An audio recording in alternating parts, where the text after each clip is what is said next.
Revenons aux conséquences économiques de la pandémie. Certains, tout de même, parviennent à garder une activité presque normale. C'est le cas de la filière bois, tant pour la construction que pour l'aménagement. Les carnets de commandes sont pleins en ce moment. Mieux, la filière recrute, ce qu'ont constaté Elisabeth Philly et Béatrice Tardy dans une menuiserie à Thurins, dans le Rhône.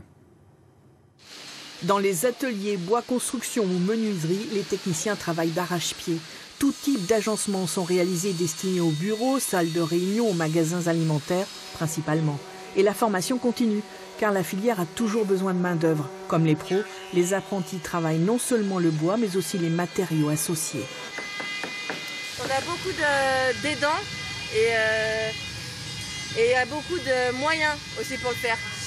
C'est pas comme dans une petite menuiserie où on n'est qu'avec le patron et où il y a beaucoup moins d'aide en fait. L'activité persiste malgré la crise sanitaire. Bien sûr, elle a ralenti. La construction bois exige des autorisations des partenaires, des fournisseurs, toute une chaîne d'activités touchée par le confinement. Selon le type de chantier qu'on fait, il y a des nécessités de permis de construire avant, des choses comme ça. Donc ces délais étaient déjà un petit peu longs avant le confinement. Mais avec le confinement, il y a encore un peu plus de longueur là-dedans. Ça veut dire que les chantiers qu'on va travailler aujourd'hui en chiffrage, ils vont sortir plutôt sur le printemps. Pour cette année si particulière, les clients ont dû patienter. Pour eux, le bois est un vrai choix de construction. C'est paisible le bois comme matériau, voilà.